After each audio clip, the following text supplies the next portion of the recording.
Olá a todos. Hoje nós vamos continuar conversando sobre este livro aqui, A Conspiração no Gênesis 6, como as sociedades secretas e os descendentes dos gigantes planejam escravizar a humanidade, e o assunto é sobre a tragédia do arrebatamento. Bom, esse cara tem uma boa visão sobre este assunto aqui e a gente vai falar sobre ela. Mas antes disso, antes de a gente começar, lembrando, eu sempre estou fazendo divulgação aqui da área de membros, de curso, tem vários cursos do canal, incluindo este aqui deste mês, Casamento Bíblico nível 1, e todos os cursos do canal, você consegue acessar eles na área de membros, e isto aqui custa $7 por mês, todo mês tem um curso novo, certo? Para quem está lá na área de membros constantemente, sempre está saindo um curso novo, além de você estar podendo acessar todos os cursos anteriores durante o mês que você está lá. Pois bem, dito isso, link abaixo quem tiver interesse. Agora vamos lá, tragédia do arrebatamento. Esta será uma geração em que todas as coisas anteriormente consideradas impossíveis pelas gerações anteriores parecerão possíveis. Mas como os monoteístas serão enganados quando sabem o que está por vir? Como? E como os santos serão levados à vergonha e depois ao genocídio? Boa pergunta, certo? Então vamos lá. O Criador permitirá que Satanás alcance profundamente sua bolsa mística de magia para que possa iludir essa geração em destruição. Satanás e suas multidões de lacaios manipulados travam uma guerra perpétua contra a verdade. Então, muito em breve, tudo ficará do avesso. A gente sabe que a verdade é uma das coisas que são mais raras nos dias de hoje, certo? O pessoal, como ele diz aqui, os lacaios do capeta, conseguiram inverter muitas coisas e a gente está chegando no momento onde eles vão inverter tudo. Pois bem, o que parecerá certo será errado. E o que será retratado como a verdade e o caminho será, na verdade, uma série de mentiras e manobras sutis. E a gente já está vendo muitos pastores indo nessa direção. Ok. A verdade será pisoteada de maneiras diferentes de tudo que a semente de Adão já testemunhou. Não se pode começar a imaginar o que tudo isso implicará. Só que será um contínuo ataque de modificação de crença até então invisível. Mateus descreve profeticamente essa cruzada inteligente de modificação do pensamento. Abre aspas. Porque falsos cristos e falsos profetas aparecerão e farão grandes sinais e milagres para enganar até os eleitos, se isso fosse possível. Mateus capítulo 24, versículo 24. Lembre-se de que os líderes do novo cristianismo, entre aspas, serão todos apóstatas. Gritos mais altos servirão apenas para as forças espúrias pintar os santos como fanáticos que nutrem intolerância. Infelizmente, diz aqui o autor do livro, ele diz aqui, infelizmente, na visão dele, não acredito que os santos irão moderar sua abordagem. Pelo contrário, cada dia que passa nós vamos descobrindo mais e mais coisas sobre o que foi ocultado da gente, certo? Então a moderação ela vai se reduzindo, na verdade. À medida que os últimos anos se aproximam, os santos, gritando pela devida consideração, serão todos considerados fanáticos inferiores que deveriam ser banidos da utopia moderna. O divisor de águas espiritual acontecerá com a introdução do falso Messias, quando os santos se levantarem de forma unânime, rotulando o falso Messias como o anticristo. O anticristo negociará um tratado de paz mundial, coroando o sonho espúrio. A aliança vai consagrar a segurança de Israel como a pedra angular de sua doutrina, visão dele. O povo logo clamará por um rei sobre toda a terra. Ele os unirá, prometendo o fim das guerras, das fronteiras, do nacionalismo, dos conflitos religiosos e das dívidas dos estados. Ele vai garantir a paz, basicamente. O mundo buscará, aceitará e adotará a tutela do falso Messias vindouro. A autoridade do anticristo será extraordinária, acentuada com o espanto de soluções novas, inesperadas e inéditas para os problemas do mundo e para o Oriente Médio em particular. Ou seja, aparentemente, o anticristo ele vai tentar colocar algumas soluções para os problemas que ele mesmo criou, certo? A assinatura do Pacto da Morte por 7 anos dá início à tribulação de 7 anos, que é marcada pela abominação no templo aos 3 anos e meio. A assinatura do pacto será o alvorecer da nova era, engenhosamente tramada e negociada por um político relativamente desconhecido da época. As escrituras predizem que ele possuirá falsa linhagem real. Ele professará possuir sangue real, descendente através de Jesus e Davi, lançando a dinastia do destino para ser herdado então por sua progenie. Lembre-se, nem Napoleão, nem Hitler possuíam linhagem real. Não, nenhum deles possuía. E adivinha, o capeta e na verdade não o capeta, o anti-messias, ele também não vai possuir, mas ele vai dizer que possui. Ok. O futuro falso messias será o mesmo tipo de serpente. Este indivíduo será claramente identificado pelos santos neste ponto. Eles falarão contra ele com tanta fúria que se tornarão inimigos do Estado. O futuro falso messias começará então um movimento populacional inesperado, ou popular inesperado, que ajudará a ascender ao poder. Ele passeará com confiança entre as massas, aparecendo sem medo de um ataque ou de ser morto. Ele realmente parecerá ser o Messias, misturando-se e seguindo por um grande número em espetáculo muito público. O anticristo se cercará e se protegerá com uma multidão de homens e mulheres de apoio, impedindo que qualquer pessoa tente se aproximar dele, falar com ele ou prejudicá-lo. Os santos falarão vorazmente contra esse indivíduo, fazendo com que uma grande parte do povo deseje que os santos se afastem a qualquer preço. O preconceito mundial habilmente definido contra os santos será o catalisador para o primeiro dos dois genocídios que vai acontecer. Os santos denunciarão a nova ordem mundial e a Babilônia junto com o futuro anticristo, sem restrição ou reserva, porque eles vão acreditar sinceramente que serão poupados da tribulação. Eles irão declarar em alto e bom som que o evento do pacto da morte irá desencadear o arrebatamento e todos eles então vão chegar, vamos agora ser arrebatados. Nesse ponto aqui, vamos a um comentário aqui, dá um tempo. É o seguinte, algumas coisas que eu não concordo com ele. Número 1, que eu não concordo com ele é o seguinte. Ele coloca que o templo que o capeta quer se sentar é o templo lá em Jerusalém, ok?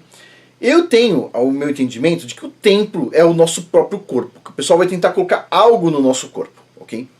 Então esse é um ponto. Segundo ponto, ele está colocando aqui, que os santos eles vão declarar isso e eles vão sofrer por causa disso. Agora, um ponto aqui é o seguinte, um ponto interessante. Sim, tem muitas pessoas que entendem que o arrebatamento é real e estão esperando o arrebatamento.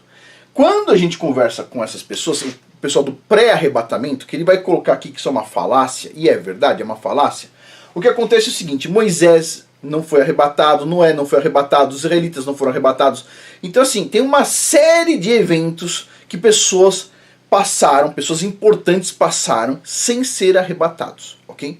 O arrebatamento ele só vem no final, quando o Messias está vindo.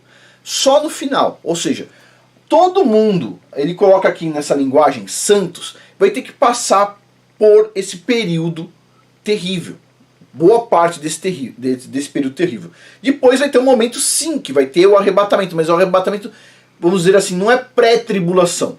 Muitas pessoas acreditam o seguinte, quando começar a tribulação a gente tá se mandando. Pessoal, a gente não escolhe isso, quem escolhe é o Criador, e isso não é bíblico, ok? O arrebatamento antes da vinda do Messias, isso não é bíblico. E qual é o problema? Tem muitos pastores que dizem isso, não, a gente não precisa se preocupar com o anticristo, nem com nada disso, etc. Tal. Por quê? Porque nós vamos ser arrebatados. Só que eles falam isso por quê? Porque eles não querem que as pessoas se preparem, basicamente é isso. Porque a pessoa que se prepara está gastando recurso financeiro que podia ir para a obra, não é verdade? Pois bem, então assim, eu penso, todo mundo tem que pensar, certo? Em ter alguma reserva em casa de alimento. Não estou falando para o momento do fim, eu estou falando assim, a gente está vivendo em períodos que estão muito, como eu posso dizer, incertos. E você ter um alimento a mais em casa já vai ser bom para você, certo? Então assim, continuando aqui, vamos lá. Ouça, eu lhe conto um mistério. Acho que eu pulei alguma parte no verso anterior, deixa eu ver aqui. Sim, vamos lá, tá certo. Ouça, eu lhe conto um mistério. Nem todos dormiremos, mas todos seremos transformados. Num piscar de olhos, ao som da última trombeta, pois a trombeta soará, os mortos ressuscitarão incorruptíveis e nós seremos transformados. Ok. 1 Coríntios capítulo 15, versículos 51 e 52. A doutrina do arrebatamento essencialmente afirma que um eleito selecionado será transformado instantaneamente, sem morrer, diretamente no céu, no advento do anticristo e antes da vinda da ira do Criador. Os santos estarão esperando ser levados para o céu, salvando-os da ira do anticristo e da tribulação, assim como a Bíblia diz, abre aspas, haverá um tempo de grande angústia, como nunca aconteceu desde o início das nações até então. Mas naquele tempo, seu povo, todos cujos nomes estão escritos no livro, serão libertados. Fecha aspas. Daniel capítulo 12, versículo 1. Eles contam, abre aspas de novo, eles contam como você se voltou para o Criador, para o Criador dos ídolos para servir então ao Deus dos ídolos para servir o Criador, o Deus vivo e verdadeiro, para esperar por seu Filho do céu, a quem ele ressuscitou dos mortos. Yahushua, Jesus, cujo nome em hebraico é Yahushua Hamashia, que nos resgata da ira vindoura. 1 Tessalonicenses capítulo 1, versículos de 9 a 10. Observe como Paulo conectou o retorno do Messias ao tempo da ira, que geralmente é entendido como no tempo do fim e nos últimos 7 anos. No entanto, a questão é simplesmente esta. O momento dessa doutrina está correto? O tempo da ira é os últimos 7 anos ou esse é o tempo da tribulação, o tempo da ira é só um pedaço no final? É o que ele está colocando aqui. Vamos lá. O período de tribulação de 7 anos é geralmente considerado o período conhecido como a ira do Criador e o tempo de angústia de Jacó. Esta doutrina parece ter suporte bíblico, mas um estudo abrangente de todas as profecias aplicáveis relacionadas ao arrebatamento sugere um período de tempo diferente para o arrebatamento. A doutrina do arrebatamento pré-tribulacionista, creio eu, está em erro grave e desastroso, segundo diz aqui o autor do livro. Pois bem. Então assim, tem aqui um livro falando sobre isso, a questão do arrebatamento, esse pré-tribulacionismo, e aqui uma outra figura. O ponto aqui é o seguinte, pessoal. As pessoas elas ficam nervosas. Por que elas ficam nervosas de saber que não tem pré-arrebatamento? Todo mundo vai ver a cara do feioso. Por quê? Por que as pessoas ficam nervosas? Porque elas não querem se preparar e algumas pessoas elas não podem se preparar. Elas não têm recurso para se preparar e elas pensam assim, vai acontecer amanhã, eu não tenho recurso para amanhã. O problema de a gente sempre ficar imaginando que vai ser amanhã é que a gente se sente desesperado porque a gente não consegue comprar as coisas que a gente precisa para amanhã. Agora, se a gente tem, por exemplo, a ideia de que, olha, espera um pouquinho, talvez demore 2 anos, 3 anos, 4 anos, 5 anos, 10 anos. Bom, aí sim você consegue começar a se planejar, certo? Para a gente conseguir se planejar, para a gente conseguir se preparar, a gente precisa de um pouco de calma. Não dá para se preparar pensando que vai ser no mês que vem, fica difícil demais, certo? Então assim, mas as pessoas elas não entendem isso, elas preferem simplesmente acreditar o seguinte, não vou me preparar porque é difícil pra caramba, porque vai ser amanhã, afinal de contas, se não for amanhã, depois de amanhã, se não for depois de amanhã, é no mês que vem. E aí o que acontece? Sempre chega o mês que vem, aí muda mais um mês pra frente. Então as pessoas elas vão ficando frustradas. A verdade é, aí as pessoas seguinte, sabe uma coisa? Desisto, eu vou ser arrebatado e acabou. Mas a verdade é, nós precisamos se preparar. A gente precisa também a gente monitorar nós mesmos, ok? Monitorar nós mesmos, monitorar nossa fé, para que ela não reduza. E essa questão do pré-arrebatamento, no meu ponto de vista, ela só ajuda a reduzir nossa fé. Só isso, mais nada além disso. Mas vamos lá, continuando aqui. O problema com a doutrina pré-tribulação, diz o autor, é que ela depende muito de ser salvo da ira e a introdução do anticristo sem dar a devida consideração às pontuações das profecias associadas. Combine isso com o mal entendido do momento da ira do Criador, o evento definidor que declara decisivamente o anticristo para o mundo. E terminamos então com um descrédito extremamente embaraçoso, excruciante e repreensível dos santos em massa, no que será o ápice mais crucial do mandato de 6.000 anos da semente de Adão. O tempo da ira não começará até metade do período da tribulação de 7 anos, quando o anticristo tomará o poder absoluto do governo mundial e destruirá a Babilônia. A ira do Criador é derramada dos julgamentos das taças de Apocalipse, capítulo 16, versículos de 1 a 21, que começam no meio da tribulação, quando o anticristo chega ao poder. Ou seja, a ira do Criador começa do meio para o final. Vamos adiantar as palavras do apóstolo Paulo em Tessalonicenses, capítulo 1, versículo 8, com relação a este assunto. Então diz assim: a respeito da vinda do Messias e de sermos reunidos a ele, pedimos a vocês, irmãos, que não fiquem facilmente perturbados ou alarmados por alguma profecia ou carta que supostamente tenha vindo de nós, dizendo que o dia do Criador já chegou. Não deixe ninguém enganar você, de qualquer maneira, pois esse dia não chegará até que a rebelião ocorra e o homem da iniquidade seja revelado, o homem condenado à destruição. Ele se oporá e se exaltará sobre tudo que é chamado ou adorado, para que se instale no templo do Criador, proclamando-se Deus.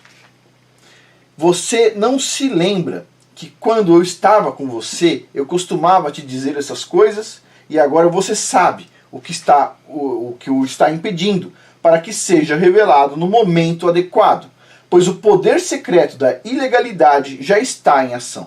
Mas aquele que agora o detém continuará a fazê-lo até que seja tirado do caminho.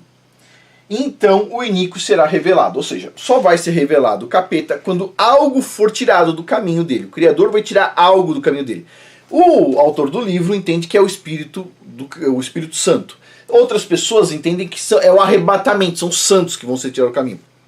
Tipo assim, cada um pensa que é alguma coisa. O que o apóstolo Paulo estava falando, ele falou com todas as letras o que ia ser tirado do caminho. O problema é que foi removido da Bíblia. Então a gente não tem como saber. Mas ele dá a entender aqui nas frases dele que ele falou exatamente o que está sendo tirado do caminho.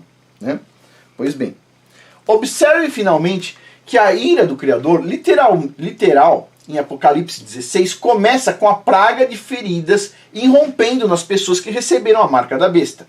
O povo não será forçado a receber a marca da besta até que a abominação da imagem seja erguida no templo sagrado. Ou seja, no primeiro momento não vai ser forçado. No segundo momento, quando a imagem vier, a imagem da besta, aí sim o povo pode ser forçado. Tudo isso ocorre após a coroação do anticristo, no meio da tribulação, não no início. Essa abominação que causa desolação é o estabelecimento e a coroação do iníquo como Deus, entre aspas, claro, no templo de Jerusalém, a visão do autor, que ainda está para ser construído. Isso fica claro em 2 Tessalonicenses, Daniel e Apocalipse. Os versículos ressaltam claramente que o arrebatamento não ocorrerá até que o anticristo seja revelado. Mas essa revelação, de acordo com 2 Tessalonicenses, ocorrerá após a rebelião. A rebelião é a coroação do anticristo que causa a abominação. O sinal de consumação para esta rebelião será a população em massa aceitando a marca da besta como um símbolo de seu pacto de lealdade, assim como Nirode tentou fazer. Ou seja, enquanto a população inteira, vamos dizer assim, boa parte da população não estiver totalmente alinhada com o capeta, que vai estar com um cargo de poder efetivo, não vai estar nas sombras não, ele vai estar com um cargo de poder que todo mundo vai ver o cara, enquanto isso não acontecer, não tem arrebatamento, ok?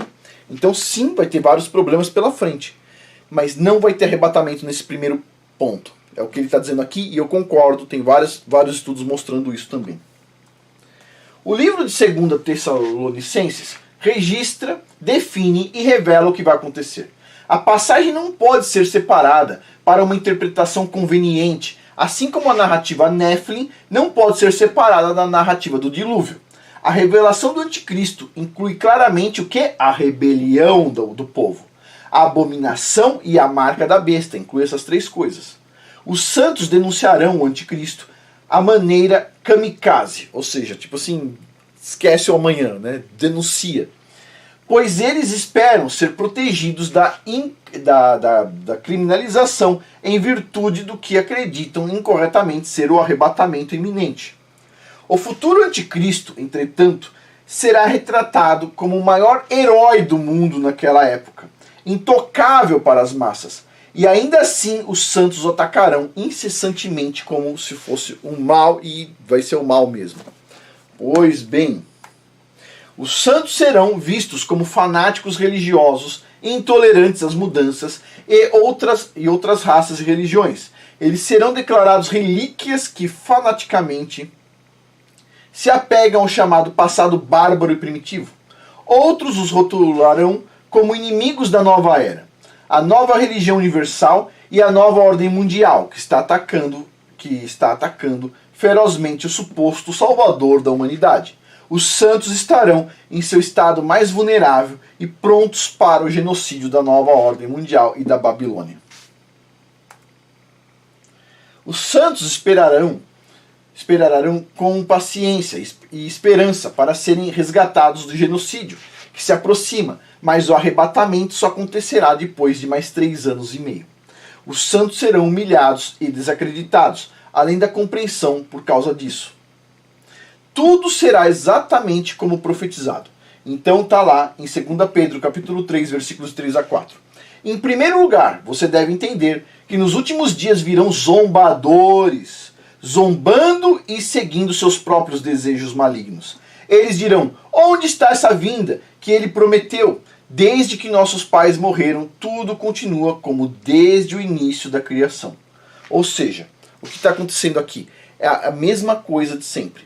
As pessoas, elas falam o seguinte: a vinda do Messias é no dia 12 de tal mês, tal ano. Chega lá, não chega. O próprio Messias disse: não tente adivinhar, não vai rolar, ok? Só o Pai sabe. Os anjos não sabem, o Messias não sabe, ninguém sabe. Só o Pai sabe. Aí o pessoal: só o Pai, só o Pai. Então, parece várias pessoas falando: só o Pai e eu, né? Não vai rolar, pessoal, não vai rolar.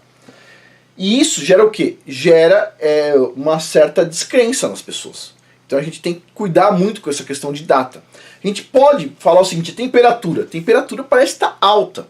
Só que a gente tem que lembrar o seguinte: esse termômetro aqui, ele tem que medir a temperatura até a temperatura do tempo de Noé. Não um termômetro comum. Então, e esse termômetro vai ter que indicar uma temperatura maior do que no tempo de Noé. Vai ser pior do que no tempo de Noé. Então, assim, as pessoas continuam indo no mercado, as pessoas continuam comprando, as pessoas continuam fazendo suas atividades, certo? Eu sei que tem opressão. Eu sei que está tendo cada vez mais opressão em vários países. Na África, essa opressão já começou há décadas atrás. Na Venezuela também já começou algumas décadas atrás. País por país. Enquanto essa opressão não for no mundo inteiro, ela não se completou ainda. E vai aparecer o cara que vai, vamos dizer assim, trazer a paz para a terra. Certo? Ok. Dito isso. O mundo zombará dos santos, de sua santa promessa de arrebatamento e da segunda vinda do Messias. Os santos serão totalmente traídos pelos chamados moderados do cristianismo e gnósticos que metodologicamente trabalham seus caminhos espúrios para o cristianismo. Esses moderados do cristianismo que deixa assim mais irritado com essa questão das igrejas nos dias de hoje. Por quê? Porque assim, eles sempre tentam aliviar para o lado da ciência. Por exemplo, a gente já viu o Papa falando que o darwinismo, a evolução do Darwin, etc. tal, é real. A gente já viu uma coisa desse tipo. A gente já está vendo agora pastores dizendo: não. A Terra é uma bola molhada giratória e o que está na Bíblia aí é mais ou menos assim. O que eu posso dizer? Bom, o que eles falam a gente vai discutir amanhã, certo? Mas eles dão a entender que a Bíblia ela foi escrita por homens. É isso que eles dão a entender. E por isso que tem coisas que não são perfeitas, ok?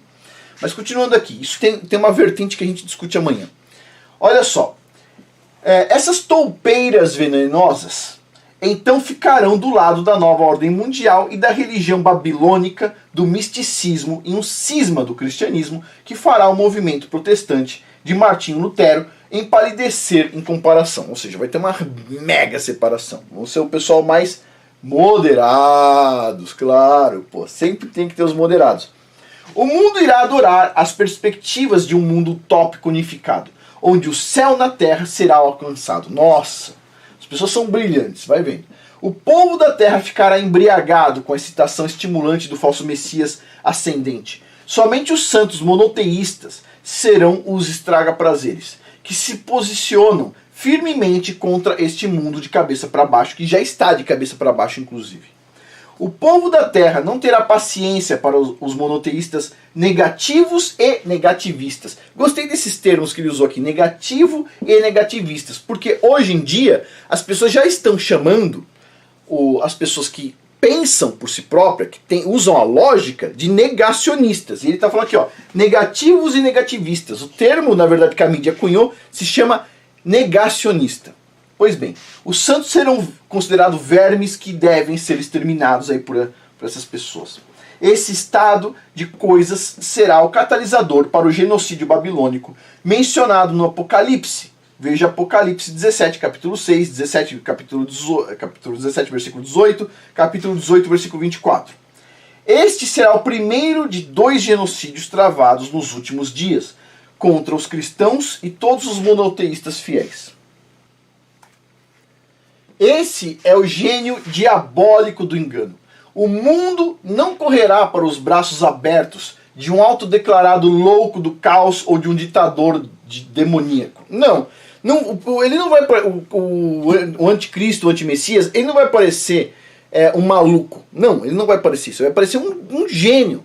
Olha só, o mundo não terá morte cerebral repentinamente e abraçará as religiões espúrias de Satanás. As pessoas do mundo não se tornarão subitamente bandidos sedentos de sangue para assassinar e torturar os inocentes que claramente gritam a verdade em face do mal flagrante. Não.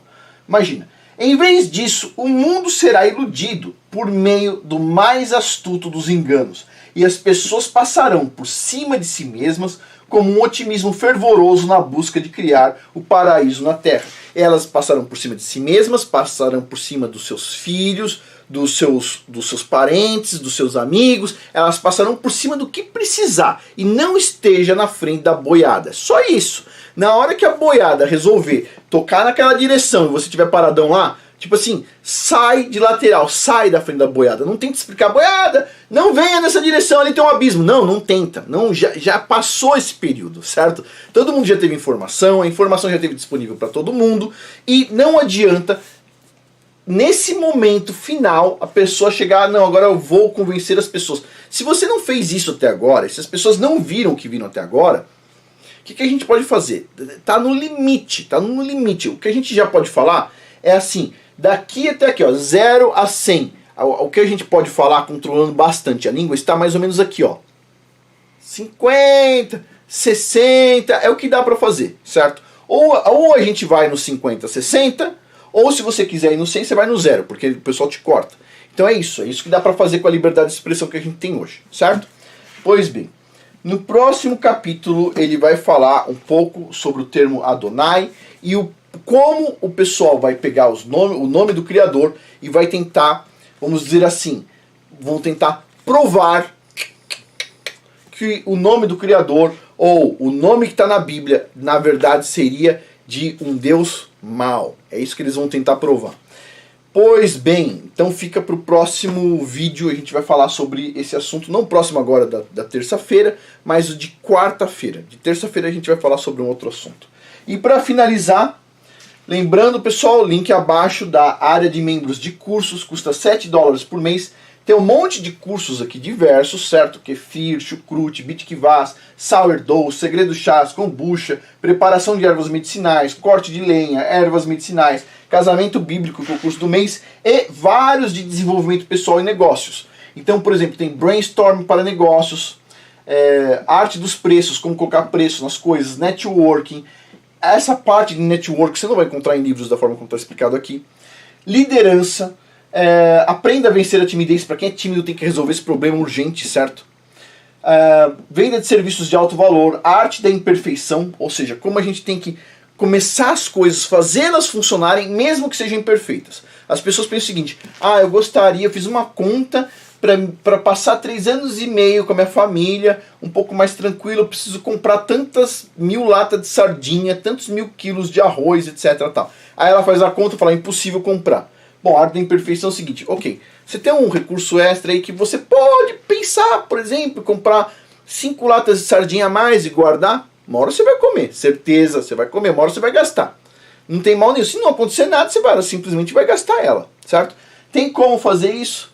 É imperfeito, mas é o que dá para fazer. A arte da imperfeição, esse curso aqui ele serve para desenvolvimento, crescimento pessoal e profissional. Para as duas coisas você vai precisar. Ó, gerenciamento de novos negócios para startup, aprenda a criar curso online. Toda essa parte aqui de negócios, desenvolvimento pessoal também está lá. E todo mês tem um curso novo saindo. Pois bem, então lembre-se, link abaixo, quem tiver interesse, custa só $7 por mês. Por hoje é isso, pessoal. Muito obrigado a todos aí pela atenção. Até mais.